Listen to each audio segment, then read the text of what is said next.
Yo, what up, everybody? It's your boy Carson Fox with another edition of Fox on West Virginia Mountaineer Sports. And happy Memorial Day to all of those out there who are watching this video. And thank you for tuning in even last week when I was on vacation making a video back from North Carolina. So back with my usual home setup, and I am super excited because we are in the thick of it for one of my favorite parts of college football, and that is high school recruiting. Been a high school recruiting junkie for most of my life, and this is the time of the year with the West Virginia University football program when you are going to start seeing over the course of the month, really like late May all the way into early July, that the commitments for the class of 2025 are going to start rolling in. And we should, by the end of July, have about 80%-ish, I would say, maybe even higher, worth of commitments for the class of 2025 already committed. So you're like, hold up, Carson, whoa, you're really? That's the way that the recruiting calendar works? Yes, that's the way that things work in the world of college football anymore, is that you do all of your recruiting basically as early as sometimes kids are in middle school, and you're having sophomore unofficial visits, and camp visits whenever they're, freshmen entering their sophomore years, sophomores entering their junior years, and then by the summer of the time of whenever they're a rising senior, finishing up their, junior year of high school, they're already making their commitments. They're already picking where they're going to be playing, not for almost an entire calendar year, that they'll be moving in on campus and making their commitments, because then they get locked in to their high school seasons come August. They play their high school seasons pretty much all the way into Thanksgiving. And then, as we talked about back almost 6 months ago, right around Christmas time, the early signing period is right before Christmas. So guys who are early enrollees and who can make an impact a whole school semester earlier than others who are starting later, we just see how much of the impact that makes for some players. Of guys who get a jump start onto their college careers early, get all of those spring practices, get to participate into the spring game, already have some familiarity to the strength and conditioning staff, working with some of the players and unofficial practice capacities for over the summer. So it's like everyone who's starting, who's a true freshman, who's been moving in now or in the course of this next month, are about 6 months behind those who start earlier. And you might think to yourself, well, Carson, oh geez, they're freshmen. But it's like that's the world that we live in anymore, is that it's such an expedited earlier process for so many students to try and, players to see the field. And I think, like, for example, this is something that Neil Brown talked about a year ago with two of his wide receiver studs, in Traylon Ray and Rodney Gallagher, who made more of an impact in the second half of their seasons rather than the first half of their seasons, again, because they needed more of that time to go through practice, needed a whole off season's worth of strength and conditioning, nutrition, this, that, and the other thing. So it's like those guys are going to, I know, are going to blast off in 2024 because they've been in the system for an entire calendar year. So I'm already 4 minutes into this. It's just needless to say that it's earlier than ever, that players are getting seen by college coaches, getting on their radar, taking unofficial visits, already having those types of NIL conversations, and it's a battle down to signing day, like we saw with Day Farmer in this past year's recruiting class. Commits to Pitt in the summer, commits to UCF during the season, his high school season, and then commits and signs with West Virginia on signing day. So it's not to ever say that it's an end-all, be-all kind of process. It's a very fluid situation, high school recruiting, and to me, honestly, a lot of it I think is dirty. A lot of it is through backdoor channels between now that agents are involved, but previously, how families sometimes or rogue family members can get connected. The Jalen Rashada situation we're seeing now play out. That he's suing Billy Napier at Florida, and all those involved in the collective.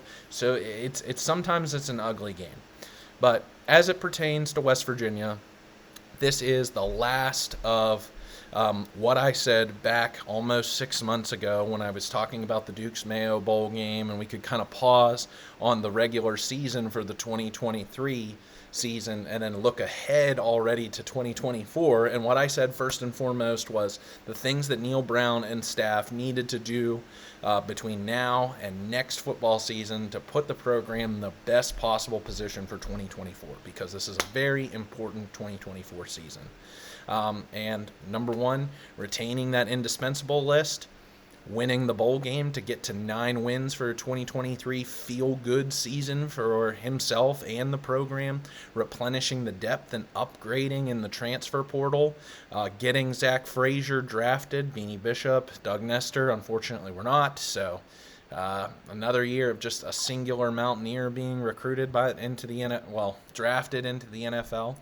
Finding that gem out of the 2024 class to get this class overall into the 40s nationally, what was on paper previously, before Day Farmer signed on signing day, the worst high school recruiting class that West Virginia was going to have in a long, long time.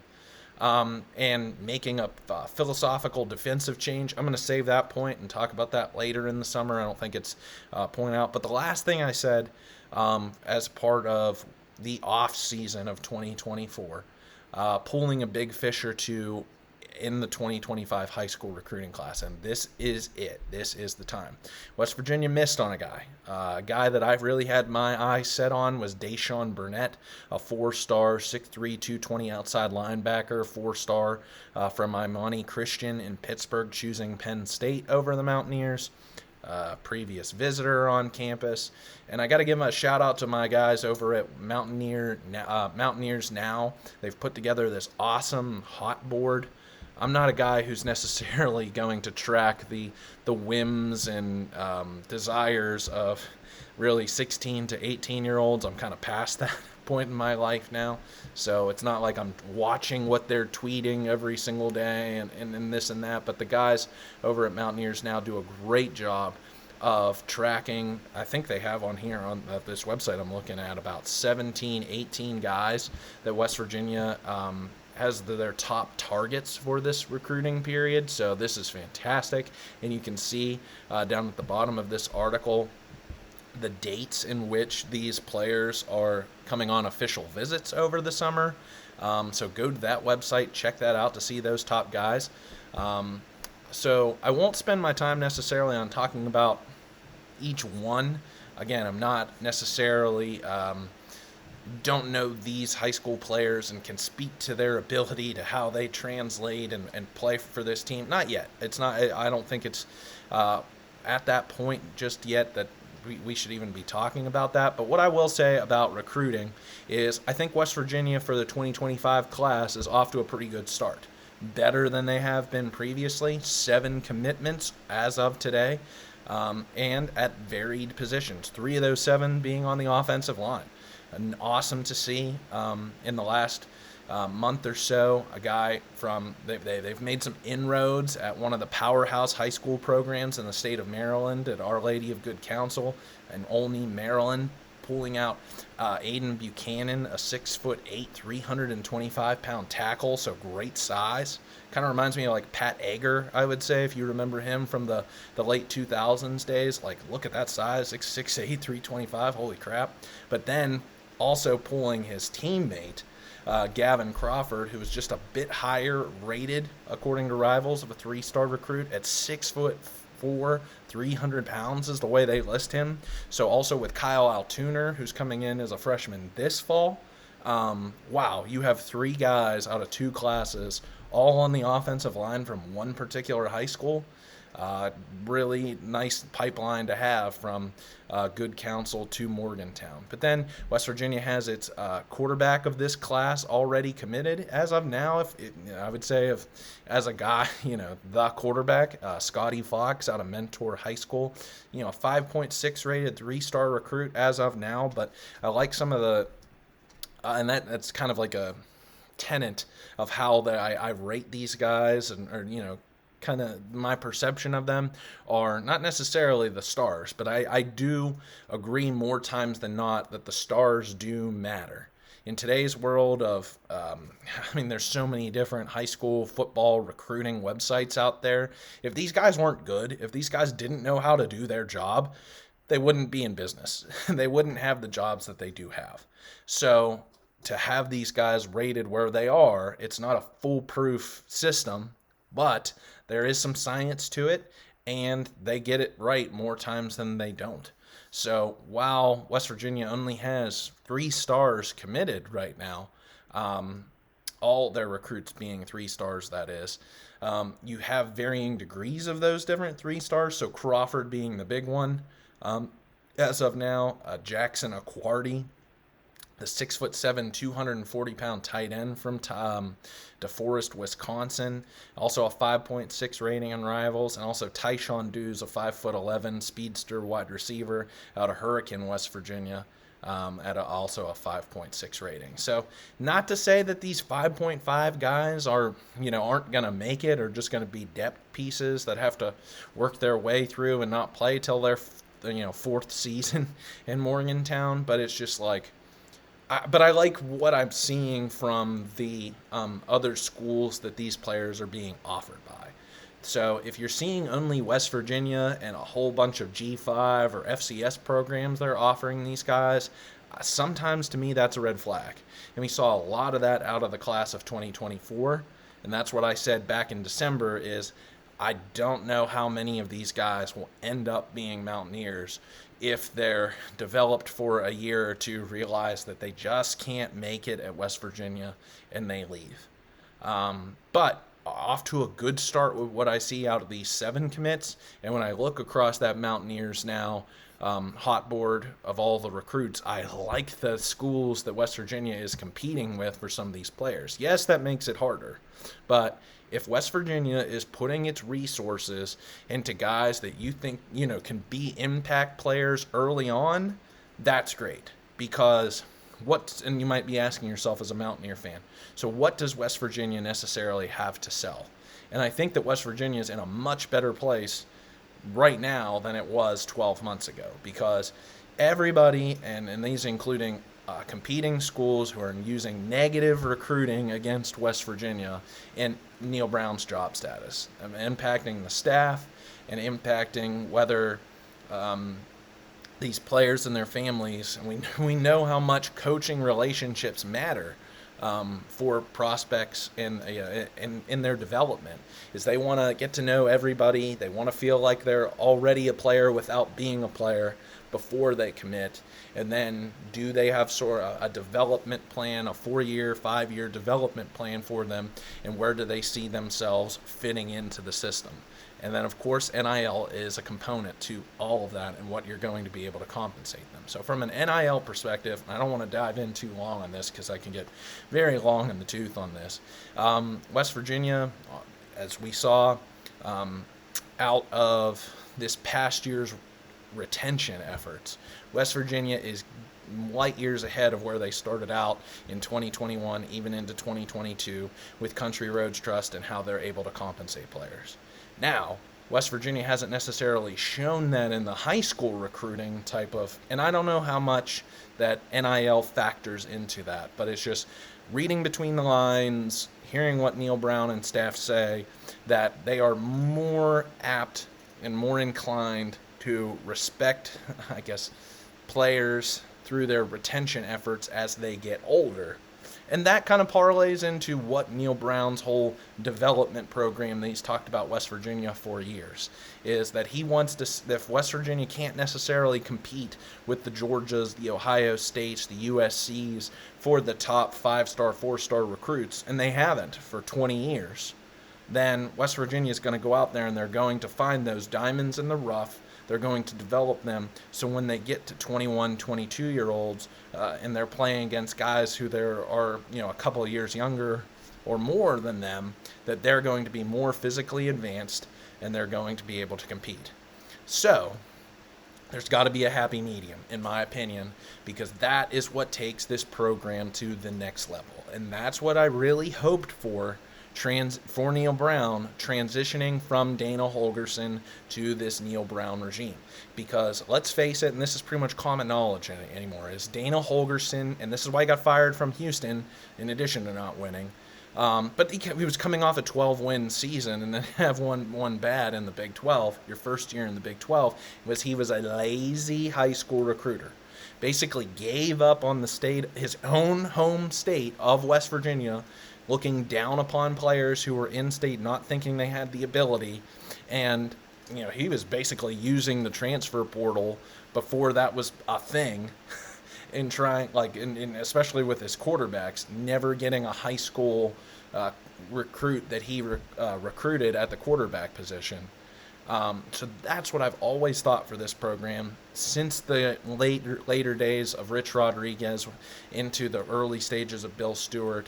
Was West Virginia was recruiting at a very high level during those days. They were finally, as they rose in prominence, getting West Virginia's first 5-star prospect ever, since Jason Gwaltney in Noel Devine. West Virginia was getting more and more high-quality 4-star players back in those days. So as we got in, and even still, in the earlier stages after West Virginia won the Orange Bowl in 2020 or 2012, Holgorsen rode that for a period and then just really got lazy once he got Will Grier into, 2016?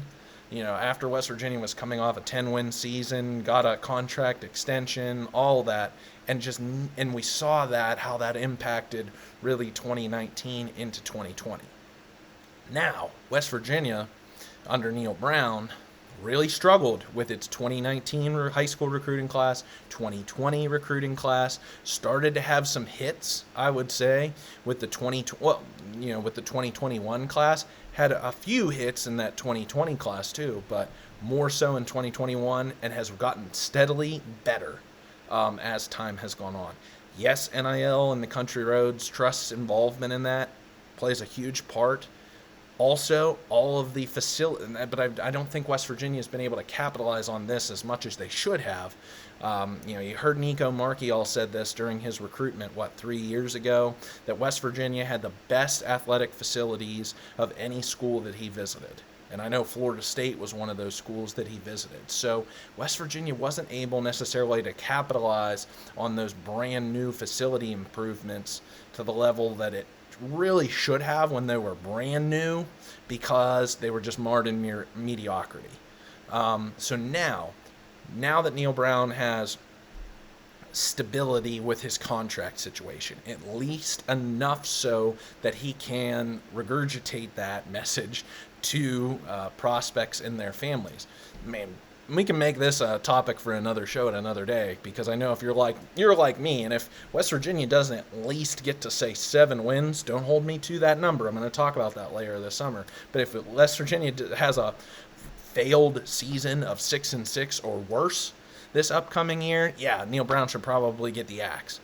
But if he can at least now, through this very important recruiting period of May into or June into July, and tell recruits and their families, hey, look, I just got a contract extension.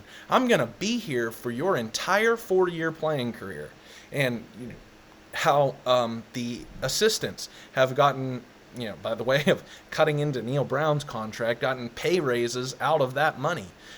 For Matt Moore, I feel like Matt Moore, of any coach on this roster right now, of this coaching staff, has the most to be able to sell recruits, because Zach Frazier just got drafted into the second round into the NFL. Wyatt Milam could be just as high, if not higher, this upcoming year. So it's not surprising to me that West Virginia already has 3 offensive line recruits, and they're in a good place when you look at this roster standpoint of where they all are. So the staff has more stability, something to lean on. The NIL resources are there, at least for the current players. How much that is funneling down to the high school recruits, I'm not privy as much to that information as I'd like to be, because it's not public.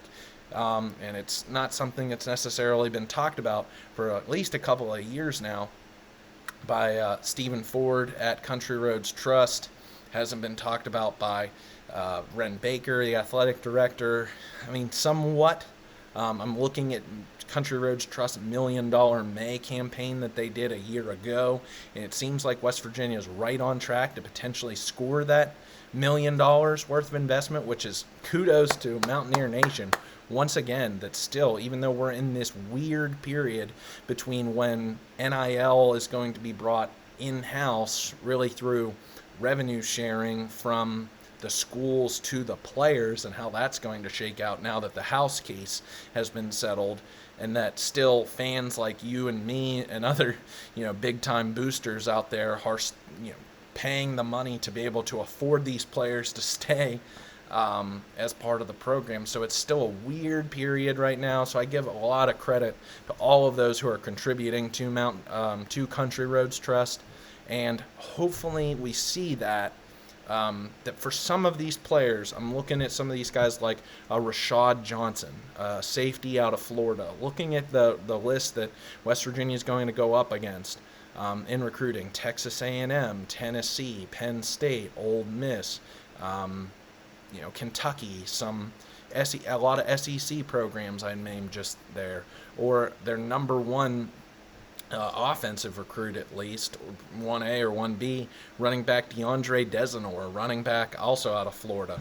Florida State on his list, Miami, Ole Miss, Oregon, Penn State, Texas. Bo Jackson, he's from Euclid, Ohio, offered by Alabama, Auburn, Georgia, Michigan, Ohio State. Like, you're going to have to reach a point where, for some of these recruits at the high school level, you're going to have to compete with those big boys who are in the top 10 in the country, in terms of pedigree, prestige, winning, but also financially, in the way that they're able to compensate their high school recruits. If West Virginia just wants to necessarily settle, and I think we've seen a lot of this in the last couple of recruiting cycles per se, because it's like, well, we don't necessarily... There's a couple of different philosophies that I've heard this out of the director of recruiting, Trey Nair, and I would love to hear him get on another interview and hear him expound upon this. As West Virginia, he said this in an interview with the Inside the Gun guys right around the beginning of the year, in which he said that they don't necessarily use the rivals or the 247 or On3 type of like top players in the country's list. And I think to myself, like, why not? Why does West Virginia give up on some guys who are some of the top rated, highest rated players in the country? Is it because of the NIL type of compensation, or can you just not get enough interest from those players into you? And I think to myself, why? Why is that you're already, you're shooting your sights lower on the prestige of player that you can get for this program out the gate? And I would love to know, honestly, more about why that is the way it is. But, I mean, just looking upon this Mountaineers Now hot board prospects list, and if West Virginia could potentially pull in all these guys off this list, then you have, the best recruiting class that Neil Brown has produced, guys who are obviously going to contribute, I feel like, early, and you could have one that potentially flirts with top 25 in the country.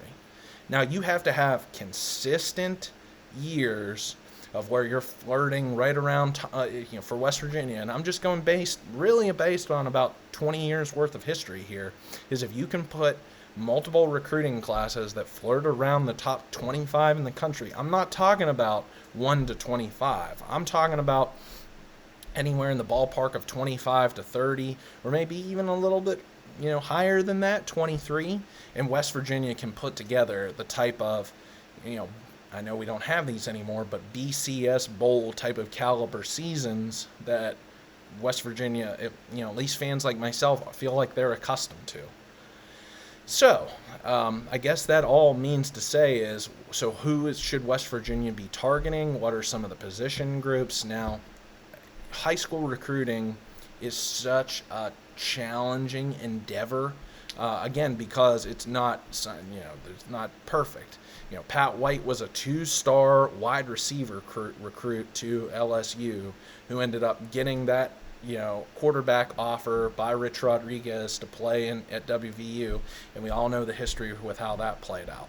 Jason Gwaltney, a guy who I just mentioned, 5-star recruit, the first call that Pete Carroll made after USC won the national title in 2004 was to Jason Gwaltney to say, "Are you coming to USC?" And he passed on USC to come to West Virginia, and he never panned out. So it's an imperfect science on the rating scale and how these guys adjust to playing at the next level. Of course, their strength and conditioning and development play all into that. So needless to say is try and get as many commitments as you possibly can, and then you can figure it out. Because as a theme across my videos is when you raise the floor's worth of talent, the cream rises to the crop.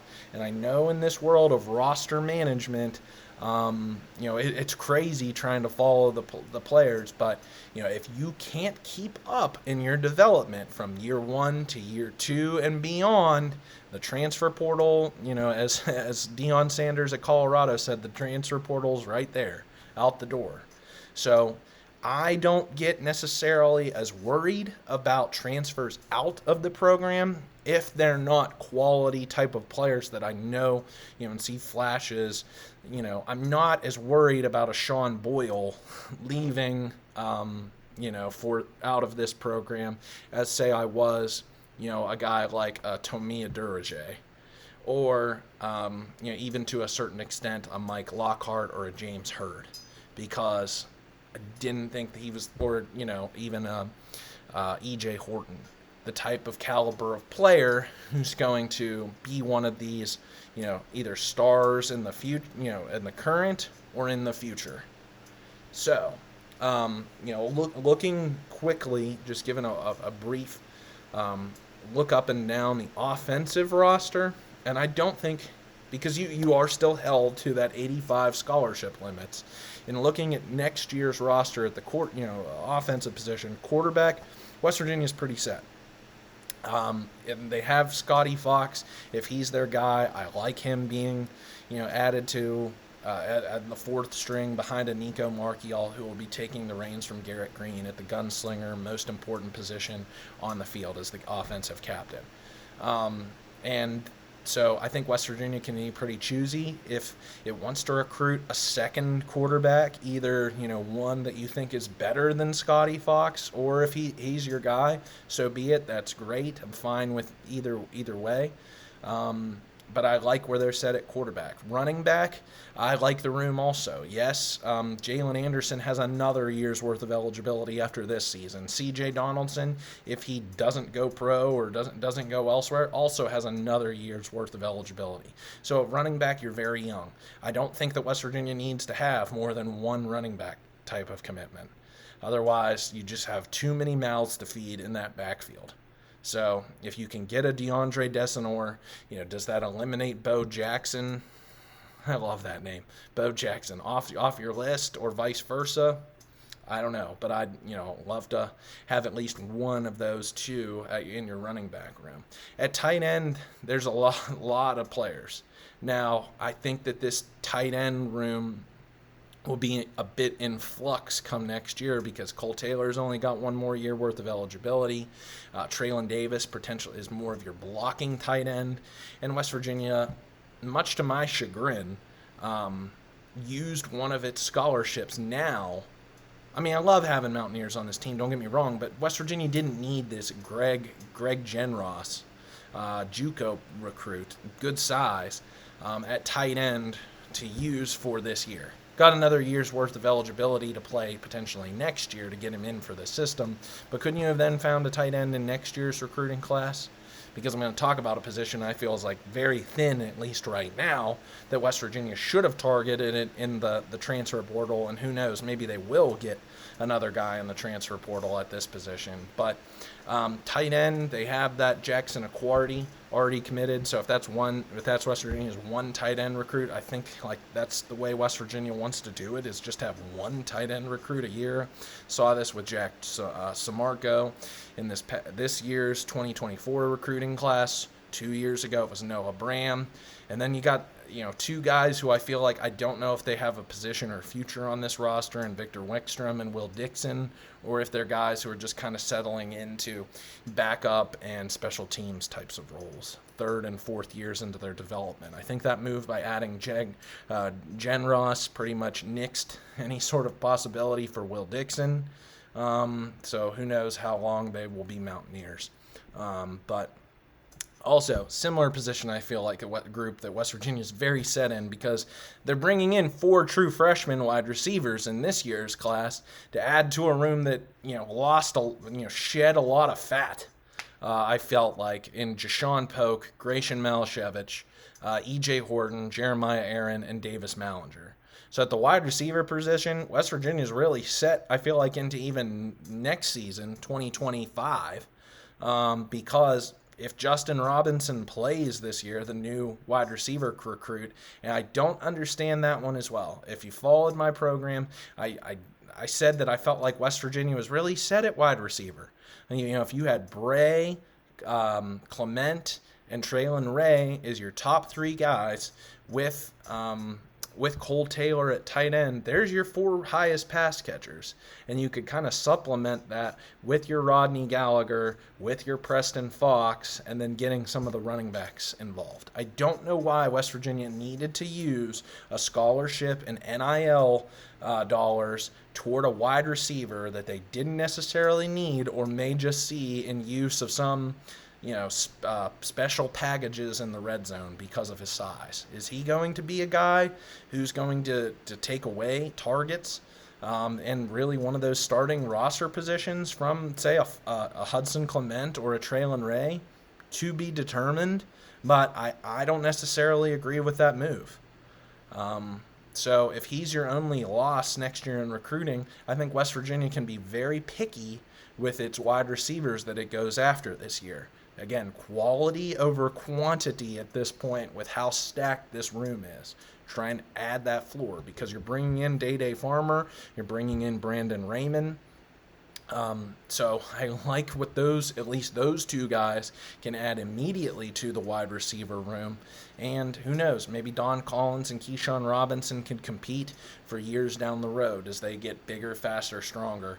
And if they can keep up with the players in that wide receiver room, West Virginia might not need to necessarily add too much out of the high school ranks at wide receiver. Offensive line, I really love the way the offensive line depth goes. Now, West Virginia already has 3 guys committed. Is that their only 3? Because they will be graduating Jaquay Hubbard, Brandon Yates, Nick Malone. Wyatt Milam probably headed off to the NFL after. Yeah, he's graduating, heading off to the NFL. 1 more season's worth of eligibility. Tomas Remak could potentially also be a later round draft pick, or does he want to stick around for his 5th season and compete? But waiting in the wings are all these guys who are coming into their 3rd year, so then would potentially be their 4th year. And Sully Weedman, you got Xavier Bosley who's coming in as a transfer, Landon Livingston, Mo Hamilton, and then some young guys that West Virginia is really high on, being in Johnny Williams at left tackle, backup, and Nick Cray. So some of the guys, and Kyle Altuner is coming in as a true freshman, Justin Terry, Lucas Austin kind of being some projects.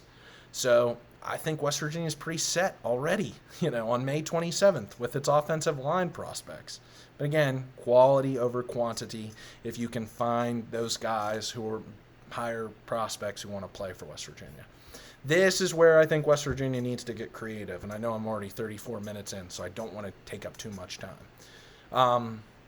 But this is probably the most important part of my episode. I think West Virginia really needs to go heavy in high school recruiting into guys who are, on the defensive line and linebackers, your front 7. And I don't know the way that this defense is going to transition. Are you sticking around with 3 down linemen, 2 defensive ends, and a nose tackle in the middle, and 4 linebackers around you? Or are you sticking with your 3-3-5 type of set, and you're just playing 3 linebackers? Because, man, your 3 starters on the defensive line, Sean Martin, Eddie Vesterinen, T.J. Jackson, all in their last year of eligibility. And then along the defensive ends, Asani Redwood, Zachariah Keith, who haven't made lots of, a little bit more from Redwood. But Elijah Kinsler, who was an early enrollee this past winter, and Mekhi Byerson, who's probably moving in this week. So not a lot of depth there on the defensive line. I'd love to see West Virginia go out there and get some bullies on the defensive line, and I like a couple on this hot board list that West Virginia is going after.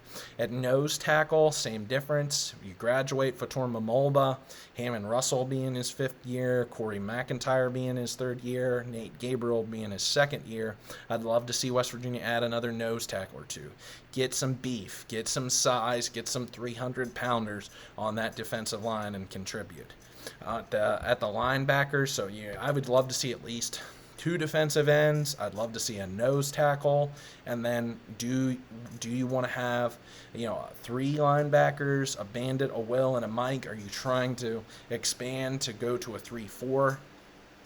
That's what we don't know, but a lot of upperclassmen at the outside linebacker positions. And again, I don't know necessarily where Mekhi Byerson fits just yet.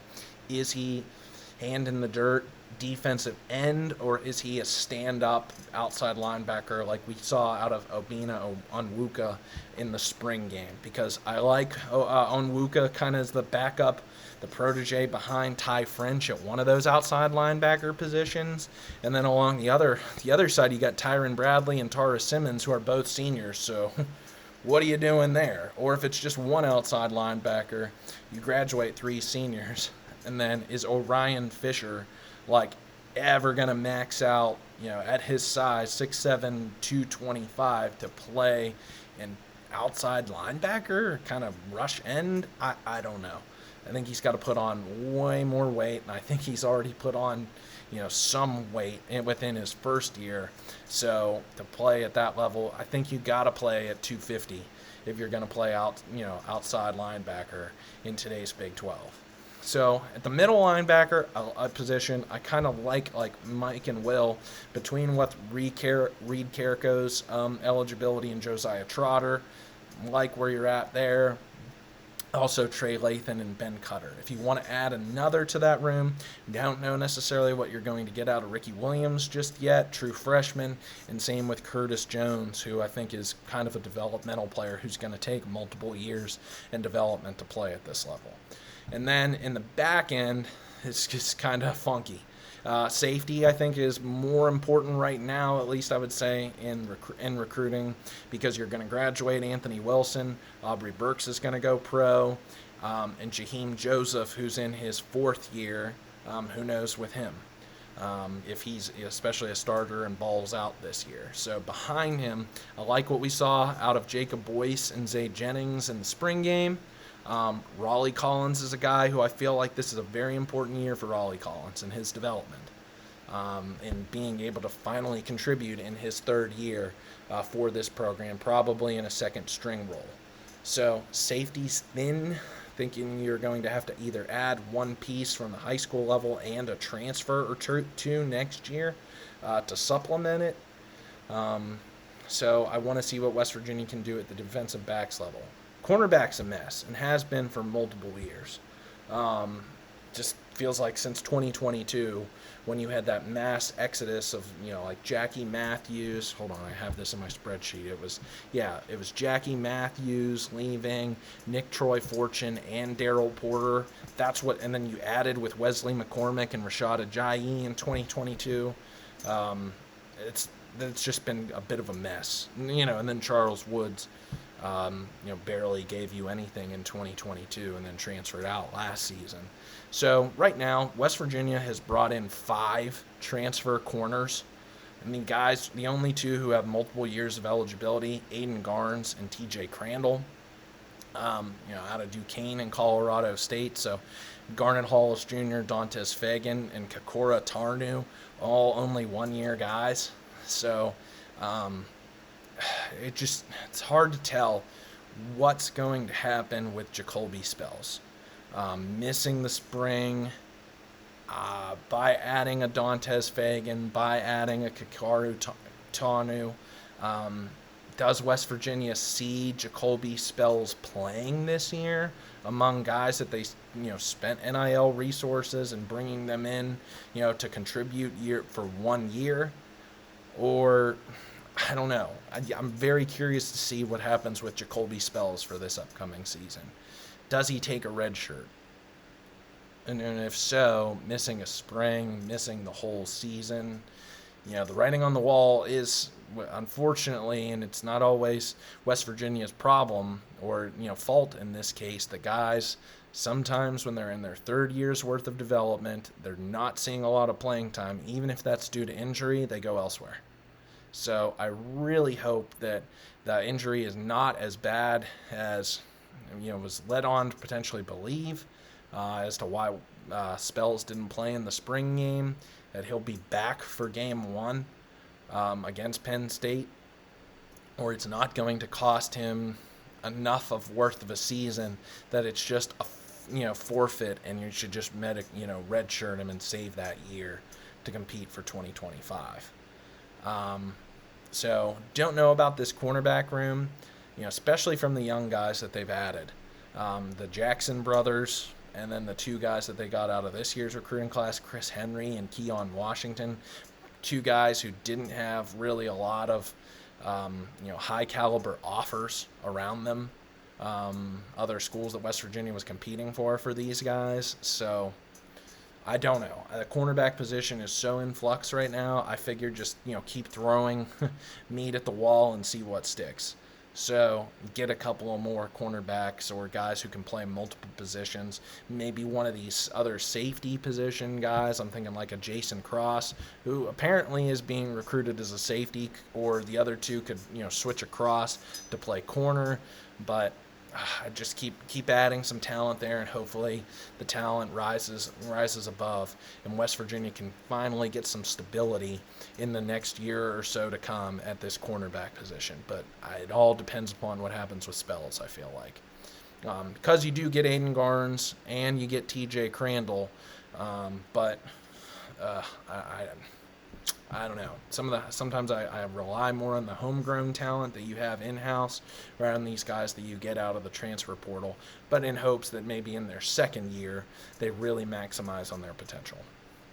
And then in the specialist, I also think this is important. I think I saw on Twitter over the winter that West Virginia had a 5-star kicker committed, and then he decommitted not so recently. So I don't know what's going on there. Ollie Straw is going to hold down the punter position for at least this season and next season. He's been a mainstay. He's been great for the last 2 years. But Michael Hayes using up his last year's worth of eligibility. West Virginia will need to go find another kicker. So keep him churning. Go find another guy. Hopefully in high school recruiting, West Virginia hasn't been like on the greatest. The greatest there at finding homegrown kickers, at least during Neil Brown's tenure. Like Colton, I think his name Colton McGee, transferred out, or he just disappeared off the roster last year. Casey Legg being a guy who was in-house, but him coming from the Dana Holgerson regime, or coming on as like a walk-on and earning his way on. So guys that West Virginia has recruited to be the kicker out of high school. I'd like to see West Virginia at least get one for this upcoming season, or find another guy out of the transfer portal there. So be a little bit deeper at that position. So West Virginia, all in all, to say, is in a very good place and can be pickier this year, again, with quality over quantity, and they have some guys out there who I think are going to command those type of NIL resources that say, you are a quality player, we want you, and we're not going to recruit tons of different players at your position. Namely, I'm thinking like running back was one that, stuck out into my mind, wide receiver, offensive line. But then I think you need lots, in quarterback.